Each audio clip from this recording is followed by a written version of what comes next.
তার মধ্যেই এবার অভিষেক বন্দ্যোপাধ্যায় পৌঁছে গিয়েছেন গতকাল দিল্লিতে। আজ যাচ্ছেন মমতা বন্দ্যোপাধ্যায়। আমরা জানি যে বৈঠক রয়েছে 8ই জুন, ইন্ডি জোটের বৈঠক। তার আগে অভিষেক বন্দ্যোপাধ্যায় দিল্লিতে পৌঁছে গিয়েছেন, মমতা বন্দ্যোপাধ্যায়ও আজ যাচ্ছেন দিল্লিতে। এই অবস্থায় কি হতে পারে? কারণ আমরা বিধানসভায় দেখেছি ভেঙে খান খান হয়ে গিয়েছে তৃণমূল। এবার কি সংসদের নিম্ন কক্ষে লোকসভায় একই ছাপ পড়তে পারে? তার আগে যে বৈঠক রয়েছে ইন্ডি জোটের যে বৈঠক, তার জন্য অভিষেক বন্দ্যোপাধ্যায় যাচ্ছেন মমতা বন্দ্যোপাধ্যায়। কি হতে পারে, সম্ভাবনা কি জানবো। প্রতিনিধি মৈত্রেয়ী ভট্টাচার্য রয়েছেন সঙ্গে। মৈত্রেয়ী, দেখো রুমেলা, এখনো পর্যন্ত যেটা জানা যাচ্ছে যে আগামীকালের যে ইন্ডিয়া জোটের যে বৈঠক রয়েছে সেই বৈঠকে মূলত আগামী দিনে বিরোধীদের কি অবস্থান হবে এবং কিভাবে বিরোধী লড়াই এককাট্টা রাখা যাবে সেই বিষয় নিয়েই কিন্তু বিস্তারিত আলোচনা হবে। মোট 16টি বিরোধী দল তাদের যোগ দেওয়ার কথা। ইতিমধ্যেই ডিএমকে তরফ থেকে জানিয়ে দেওয়া হয়েছে যে তারা কংগ্রেসের সঙ্গে তারা নেই এবং এই ইন্ডিয়া অ্যালায়েন্সেও তারা নেই, সেটাও তারা স্পষ্ট করে দিয়েছে। ফলে ডিএমকে ছাড়া বাকি সমস্ত বিরোধী দল আগামীকাল কনস্টিটিউশন ক্লাবে দিল্লিতে বৈঠকে বসতে চলেছে 2029-এর কথা মূলত মাথায় রেখে যে কি হবে তাদের স্ট্র্যাটেজি। এর আগে 2024-এর নির্বাচনের আগে এটা চেষ্টা করা হয়েছিল যে বিজেপির বিরুদ্ধে যখন বিভিন্ন রাজ্যে লড়াই করা হবে সেখানে বিরোধী মুখ একজনই যেন থাকে বা একটি রাজনৈতিক দলই যেন বিরোধী মুখ হিসেবে থাকে। সেই তত্ত্ব সেই সময় এস্টাবলিশ করা যায়নি এবং সেক্ষেত্রে দাঁড়িয়ে দেখা গিয়েছে বিভিন্ন রাজ্যে গিয়ে বিরোধীদের মধ্যেও কিন্তু একাধিক লড়াই হয়েছে, বিরোধীদের নিজেদের মধ্যেও লড়াই হয়েছে, বিরোধী পক্ষে যারা রয়েছে। ফলে ইন্ডিয়া জোটের জোটসঙ্গীদের মধ্যে যাতে আগামী দিনে লড়াই না হয় এবং একেবারে ইন্ডিয়া জোট বনাম বিজেপি যাতে 2029-এর লড়াই হয় সেই নিয়ে স্ট্র্যাটেজি ঠিক করতেই এই ইন্ডিয়া জোটের বৈঠক বলে জানতে পারছি। তবে তৃণমূল কংগ্রেসের দিল্লি আসা তৃণমূল কংগ্রেসের সর্বভারতীয় সভাপতি অভিষেক বন্দ্যোপাধ্যায় ইতিমধ্যেই এসে গিয়েছেন। মমতা বন্দ্যোপাধ্যায় আজই আর কিছুক্ষণের মধ্যে আসতে চলেছেন দিল্লিতে। তাদের আসার পেছনে কিন্তু শুধুমাত্র যে ইন্ডিয়া জোটের বৈঠক রয়েছে তাই নয়, একই সঙ্গে দলের যে সংসদীয় ভাঙনের যে ইঙ্গিত পাওয়া গিয়েছে সেই ভাঙন রোখারও কিন্তু একটা চেষ্টা রয়েছে বলে একটা সম্ভাবনা এটা তো রয়েছেই যে দল বাঁচাতে দিল্লিতে তৃণমূল। মৈত্রী, আরো স্পষ্ট করতে চাইবো মৈত্রী যে এই ইন্ডি জোটের বৈঠক কি তাহলে একটা বাহানা মাত্র? দেখো, ইন্ডি জোটের বৈঠক করার কথা হচ্ছিল এবং সেক্ষেত্রে দাঁড়িয়ে তৃণমূল কংগ্রেসের তরফ থেকেই মূলত এই প্রস্তাবটা রাখা হয় এবং দ্রুত যাতে বৈঠক হয় সে বিষয়ে কথা বলা হয়। কিন্তু ইন্ডি জোটের বৈঠক শুরু হওয়ার পর তারপরে তৃণমূল কংগ্রেসের মধ্যে একাধিক বদল হয়েছে। একেবারে পরিষদীয় যে দল রয়েছে অ্যাসেম্বলিতে ভাঙন ধরে গিয়েছে, বিধানসভায় এমএলএদের মধ্যে ভাঙন ধরেছে এবং এখন এমপিদের মধ্যেও ভাঙন ধরার পরিস্থিতি তৈরি হয়েছে। যেটা আমরা জানতে পারছি যে শুধু তারা যে এখানে ভিজিট করছেন তাই নয়, একেবারে তৃণমূলের সর্বোচ্চ স্তর থেকে সাংসদদের কাছে ফোন করে তাদেরকে তাদের মান ভাঙানো এবং এই ভাঙনটা আটকানোর জন্য সর্বতোভাবে চেষ্টা করা হচ্ছে।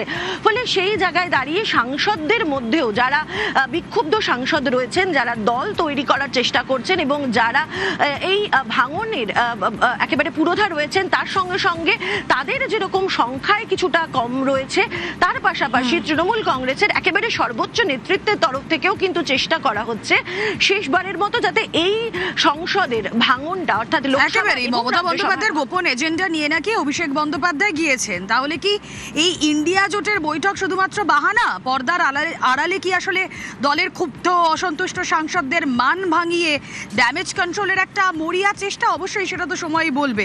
কিন্তু এদিকে আমরা দেখলাম কি 60 জন বিধায়ককে নিয়ে মহারাষ্ট্র মডেলের ধাঁচে ঋতব্রত বন্দ্যোপাধ্যায় যেই সংখ্যাগরিষ্ঠতা পেয়েছেন তাতে তৃণমূল নেত্রী মমতা বন্দ্যোপাধ্যায়কে ধাক্কা দিয়েছেন ঋতব্রত বন্দ্যোপাধ্যায়। আর এখানেই দাঁড়িয়ে খুঁটি সাজাচ্ছে কি এবার এই নব তৃণমূল? এবার কি লোকসভায় সংসদীয় ক্ষেত্রেও সেই ধাক্কাটা তারা দিতে চলেছেন? আবির রয়েছেন সঙ্গে। আবির, দেখো, যদি বৈঠক করার হতো, মান ভাঙানোর চেষ্টা করার দরকার পড়তো, তাহলে কলকাতাতে যখন কালীঘাটে বিভিন্ন বৈঠকগুলি হচ্ছিল সেই সময় ডেকে বৈঠক করতে পারতেন। যদিও সেই বৈঠক করা হয়নি, এবং সেই বৈঠক আগেও যেগুলোতে হয়ে গেছে দেখতে পাওয়া গেছে একদম কাউন্সিলর থেকে শুরু করে বিধায়ক, সাংসদরা তারা কেউ সেই অর্থে উপস্থিত থাকতে পারছেন না। দ্বিতীয়ত, দুদিন আগে তৃণমূল কংগ্রেসের যে জাতীয় কর্মসমিতির বৈঠক হলো, সেখানে যে নাম ঘোষণা করা হয়েছে দায়িত্বপ্রাপ্তদের মধ্যে, সেখানেও দেখতে পাওয়া গিয়েছে যে একাধিক সাংসদদের সেই কমিটি নিয়ে যেমন তারা প্রকাশ্যে না বললেও তাদের আপত্তির কথা বলেছেন। দ্বিতীয়ত, বিভিন্ন সাংসদকে এই কমিটিগুলোতে আনার ক্ষেত্রে, তার কারণ অনেক গুরুত্বপূর্ণ সাংসদ রয়েছেন, বর্ষিয়ান সাংসদরা রয়েছেন, তাদের কাউকে আনতে পারা যায়নি। তৃতীয়ত হচ্ছে, এটা ঠিক যে তৃণমূল কংগ্রেসের অন্দরে তারা যখন ক্ষমতাতেও ছিল রাজ্যে, তখনও দেখতে পাওয়া গিয়েছে যে এই সাংসদদের মধ্যে যারা ছিলেন, এই সাংসদদের মধ্যে একটা বড় অংশ তারা কি ছিলেন, তারা ছিলেন হচ্ছে বিভিন্ন লবির তারা ছিলেন, অর্থাৎ তাদের নিজেদের মধ্যে বহুদিন ধরে একটা গোষ্ঠী তৈরি হয়ে থাকতো। এই মুহূর্তে দাঁড়িয়ে তারা বুঝতে পারছেন যে তারা নব তৃণমূলের ক্ষেত্রে তাদের অত্যন্ত বেশি সুবিধা তৈরি হবে, এবং সে কারণেই তাদের তরফ থেকে যে আলাদা আলাদা ব্লক তৈরি করার চেষ্টা করা হচ্ছে, সেটারই একটি প্রমাণ দিল্লিতে দেখা যেতে পারে। ফলে আজকে মমতা বন্দ্যোপাধ্যায় পৌঁছেছেন, গতকাল অভিষেক বন্দ্যোপাধ্যায়কে সেখানে পাঠানো হয়েছে, কিন্তু এখনো পর্যন্ত সে অর্থে সাংসদ যারা রয়েছেন তাদের তৎপরতা, আগের মতো দেখা করতে যাওয়া, একসঙ্গে বৈঠক করা, এর কোনো কিছুই লক্ষ্য করতে পারা যায়নি। ফলে সব মিলিয়ে যে বিরোধী ব্লক যেটা তৈরি হচ্ছে তৃণমূল কংগ্রেসের অন্দরেই, যেটা ইতিমধ্যেই বিধানসভাতে তারা তৈরি করে দেখে দিয়েছেন, একই রকম সম্ভাবনার জায়গা ইতিমধ্যে সংসদের মধ্যে শুরু হয়েছে। এখন দেখার হচ্ছে যারা বিরোধী ব্লক তৈরি করছেন সেক্ষেত্রে তারা কাকে নেতৃত্বে তারা সামনে কাকে খাড়া করেন। দ্বিতীয়ত, বিজেপি শিবিরের তরফ থেকে যে ধরনের বার্তা দেওয়া হচ্ছে, মনে করা হচ্ছে যে সরাসরি হয়তো একযোগে অনেকের সেখানে যাওয়ার সম্ভাবনা কম, এবং দ্বিতীয়ত তারা নেবেন কিনা একযোগে সবাইকেই, সেটার একটা প্রশ্ন। ফলে যারা বিক্ষুব্ধ, যারা দীর্ঘদিন লোকসভার অধ্যক্ষকেই কোনোভাবে চিঠি দিতে পারে এই নবতৃণমূল, কোনো সম্ভাবনা? প্রথমত হচ্ছে, যদি একসঙ্গে অনেকজন তারা বেরিয়ে যেতে চান, তারা যাতে দল ত্যাগ বিরোধী আইনের মধ্যে যাতে না পড়েন, সে কারণে অবশ্যই তারা চাইবেন হচ্ছে লোকসভা স্পিকারকে চিঠি দিতে, এবং লোকসভাতে কি হচ্ছে তা দেখে রাজ্যসভার যারা রয়েছেন তারাও সেই দিকে এগোতে পারেন। তেমনি একটা ইঙ্গিত রাজ্যসভার একাধিক সাংসদদের সঙ্গে কথা বলেও মিলেছে। একেবারেই রাজ্যসভার বর্ষিয়ান সাংসদ সুখেন্দু শেখর রায় তৎপরতা যে তুঙ্গে, তারও একটা স্পষ্ট ইঙ্গিত দিয়েছেন তিনি।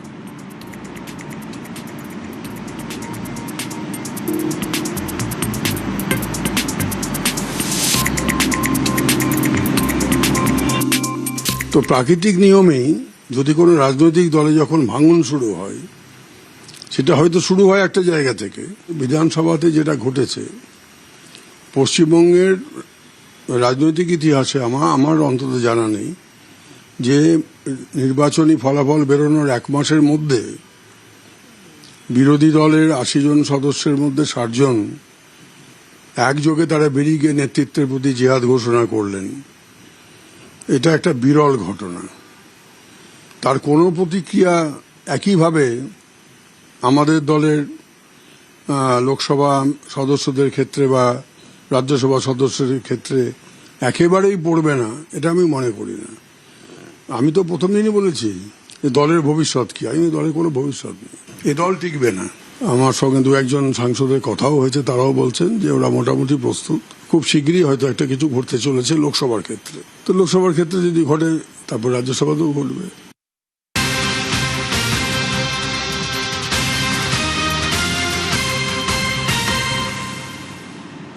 একসময় কংগ্রেস ছেড়ে বেরিয়ে আসেন মমতা বন্দ্যোপাধ্যায়, তৈরি করেন তৃণমূল কংগ্রেস। তখন কংগ্রেস শিবিরের অনেকেই যোগ দেন তার সঙ্গে।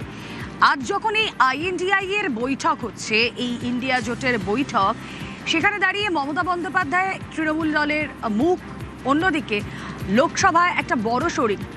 আমরা যদি দেখি যে সংখ্যাগরিষ্ঠতার দিক থেকেও, তাহলে ফার্স্ট হচ্ছে কংগ্রেস, সেকেন্ড লার্জেস্ট হচ্ছে তৃণমূল। আর এই ইন্ডি জোটের ক্ষেত্রে দুটো বড় শরিক, এক তৃণমূল, এক কংগ্রেস। এই সময় দাঁড়িয়ে কংগ্রেস কি করবে? দেখুন, গতকালই রাহুল গান্ধীর সঙ্গে অধীর রঞ্জন চৌধুরীর বৈঠক হয়েছে। কংগ্রেস কি ভাবছে এই ইন্ডিয়া জোটের আগে, কি হলো গতকালের বৈঠকে, একটু জেনে নেবার চেষ্টা করি। মৈত্রী রয়েছেন সঙ্গে। মৈত্রী,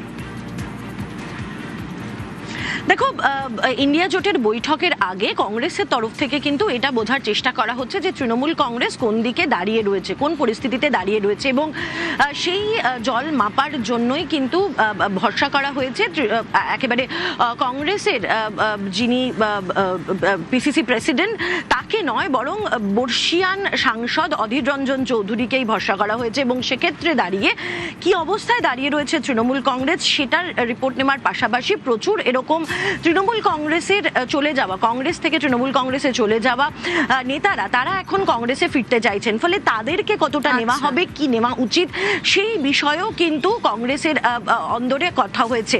যদি গত কিছু বৈঠক ইন্ডিয়া জোটের দেখা যায় তাহলে সেক্ষেত্রে কিন্তু দেখা গিয়েছে লোকসভায় যারা বিরোধী দলের অন্যতম গুরুত্বপূর্ণ শরিক তৃণমূল কংগ্রেস তারা কিন্তু কখনো কখনো কংগ্রেসের আহ্বানে সাড়া দেয়নি, দূরত্ব বজায় রেখেছে। এমনকি কংগ্রেসের বিশেষত লোকসভা বা সংসদ চলাকালীন তাদের যে অবস্থান তার থেকে ভিন্ন অবস্থান নিয়েছে তৃণমূল কংগ্রেস। সেই জায়গায় দাঁড়িয়ে এখন যখন তৃণমূল কংগ্রেস এতটা বিপাকে রয়েছে সেখানে দাঁড়িয়ে কংগ্রেসের কি অবস্থান হয় সেটা কিন্তু দেখার মতো বিষয় হবে। এবং ইন্ডিয়া জোটের আগেই কংগ্রেসের কি অবস্থান হতে পারে সেটা নিয়ে জল মাপার জন্য বা সেটা বিষয়ে সম্যক জ্ঞানের জন্যই কিন্তু একেবারে বর্ষিয়ান সাংসদের ওপর ভরসা রেখেছেন রাহুল গান্ধী, এবং সেই কারণেই অধীর রঞ্জন চৌধুরীর সঙ্গে গতকাল দীর্ঘক্ষণ তিনি বৈঠক করেছেন। বেশ, আর অধীর রঞ্জন চৌধুরী তিনি খুব গুরুত্বপূর্ণ একটা মন্তব্য করেছেন। তৃণমূলে যারা ভালো তৃণমূল, যারা নিচু তলার তৃণমূল, যারা সত্যি ভালো, যারা কাজ করতে চান, তারা যদি আসতে চান তাদের জন্য কি দরজা খোলা? কি বলছেন অধীর চৌধুরী, শুনুন। আমি আমার তরফ থেকে তৃণমূলের যারা নিচু তলার কর্মী, যারা সততার সঙ্গে নিষ্ঠার সঙ্গে পার্টি করেছে, আমি তাদের কাছে অ্যাপিল করেছি যে আপনারা সব কংগ্রেসে ফিরে আসুন, কংগ্রেসের দরজা আপনাদের জন্য খোলা আছে। কারণ তৃণমূল কংগ্রেসের একটা অফশুট, কংগ্রেস থেকেই তৈরি হয়েছে। তাই আমি তাদেরকে, কংগ্রেসকে তৃণমূলের গার্বেজ হিপের কথা বলিনি, তৃণমূলে যত আবর্জনা জড়ো করবার জন্য বলিনি, কিন্তু যারা নিচেতলার কংগ্রেস তৃণমূলের কর্মী আছে, যারা সততার সঙ্গে পার্টিটা করে এখন বুঝতে যে ঠকে গেলাম, তাদেরকে আহ্বান জানিয়েছি, এটা আমি বলেছি।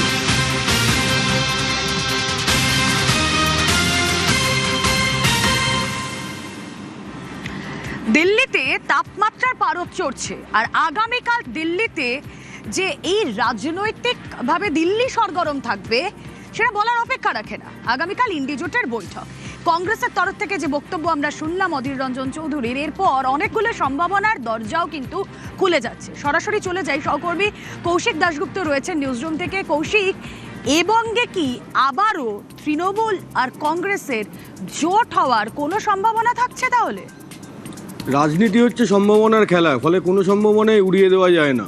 তবে বিশেষ গত কয়েকদিনে এবং গতকাল এবং আগামী দিনে যেটা হতে চলেছে সেটার দিকে কিন্তু সবার নজর রয়েছে।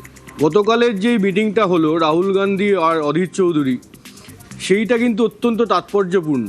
কংগ্রেস এখন জল মাপছে যে কী হচ্ছে পশ্চিমবঙ্গে। কংগ্রেস হাইকমান্ড রাহুল গান্ধী সেটা বোঝার চেষ্টা করছেন।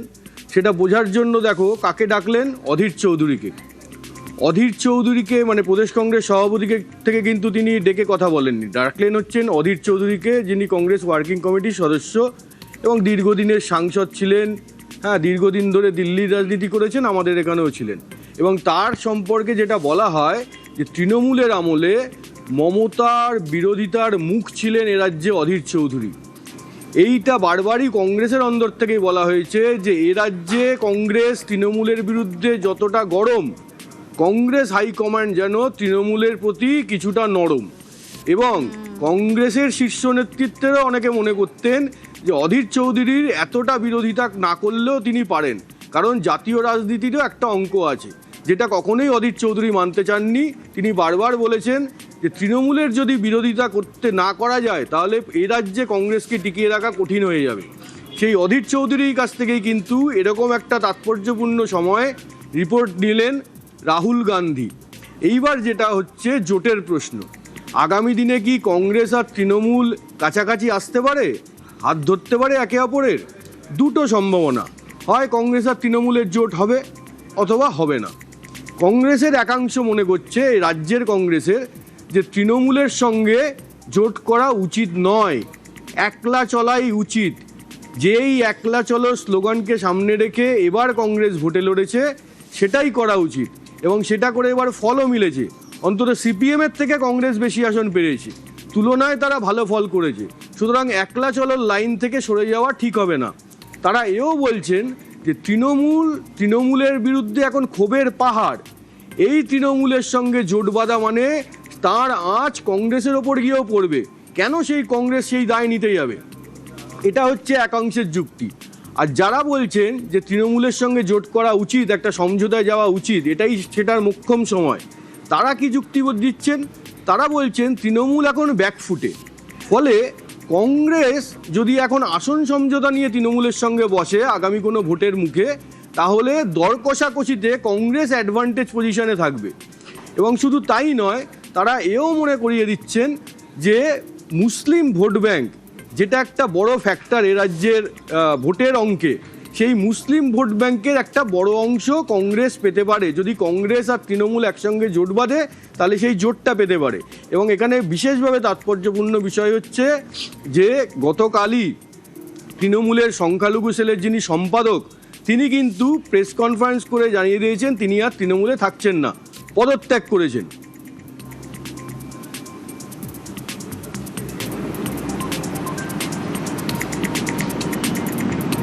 এখানে থাকার নিজের সম্মান হারাবার বরাবর আছে। এ পার্টিতে কোনো কাজ করা ছিল না, কোনো কাজের সুযোগ দিত না। এখানে মাইনরিটিকে, মুসলিম সমাজকে শুধু ইউজ হতো। এই জন্যে আমি ডিসিশন নিয়েছি এই পার্টি থেকে আমি রিজাইন দিই।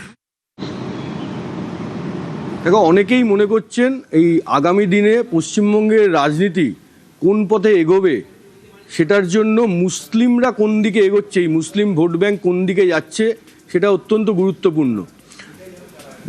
তৃণমূলের একটা দিনের পর দিন একের পর এক ভোটে এই মুসলিম ভোট ব্যাংক তৃণমূলের ছিল বড় ভরসা। সেটা যে অনেকেই মুখ ফিরিয়েছেন সেটা ভোটের ফলেই স্পষ্ট। তৃণমূল ভোটটা কি হয়েছে, নানাভাবে ভাগ হয়েছে। কিছুটা কংগ্রেসে গেছে, কিছুটা সিপিএমে গেছে, কিছুটা আইএসএফে গেছে, এইভাবে ভাগ হয়েছে।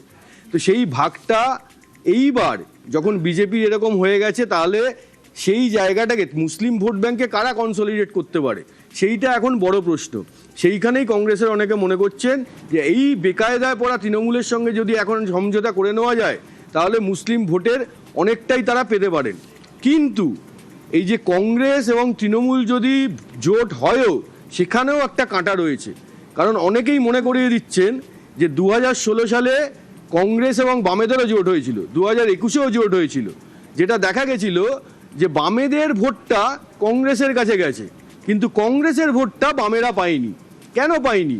এর ব্যাখ্যা অনেকে দিয়েছেন এভাবে যে দীর্ঘদিন ধরে সিপিএম বা বামেদের দ্বারা কংগ্রেসের অনেকে অত্যাচারিত হয়েছেন, নিচুতলার কর্মীরা মার খেয়েছেন, তারা কি করে সেই দিনগুলো ভুলে যাবেন? ফলে তারা যতই ওপরে জোট হোক, মানে আনুষ্ঠানিকভাবে জোট হোক, তারা কখনোই সেই জোটে সামিল হননি, তারা কখনোই সিপিএম বা বামেদের প্রার্থীকে ভোট দেননি। সেই একই ফ্যাক্টরটা এবার কাজ করতে পারে তৃণমূলের ক্ষেত্রে। তৃণমূল আর কংগ্রেস জোট হলে কংগ্রেসের বহু নিচুতলার কর্মী আছেন যারা গত 15 বছরে তৃণমূলের হাতে আক্রান্ত হয়েছেন, মার খেয়েছেন, দিনের পর দিন কোণঠাসা অবস্থায় থেকেছেন, ঘর বাড়ি ছেড়ে থাকতে হয়েছে।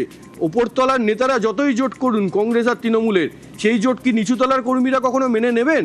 নিচুতলার কর্মীরা কি আদৌ কখনো তৃণমূলকে ভোট দেবেন? এই প্রশ্নটাও কিন্তু কংগ্রেস নেতৃত্বকে ভাবাচ্ছে। বেশ, জোটের এই জট কাটিয়ে কংগ্রেস কি একলা চলনীতিতেই চলে নাকি সমঝোতার পথেই হাঁটে? অবশ্যই আমাদের আগামী দিনে নজর থাকবে। আর এই বিষয়ে দিলীপ ঘোষ অত্যন্ত প্রাসঙ্গিক একটা মন্তব্য করছে। শুরু। দিল্লি যান, কলকাতা যান, কি তাদের সমাধানটা কি হবে? সেই জন্য সাধারণ মানুষ তাকে পরিত্যাগ করেছে, তার পার্টির লোকেরা পরিত্যাগ করে চলে যাচ্ছে পার্টিকে। সে পার্টির ভবিষ্যৎ কি?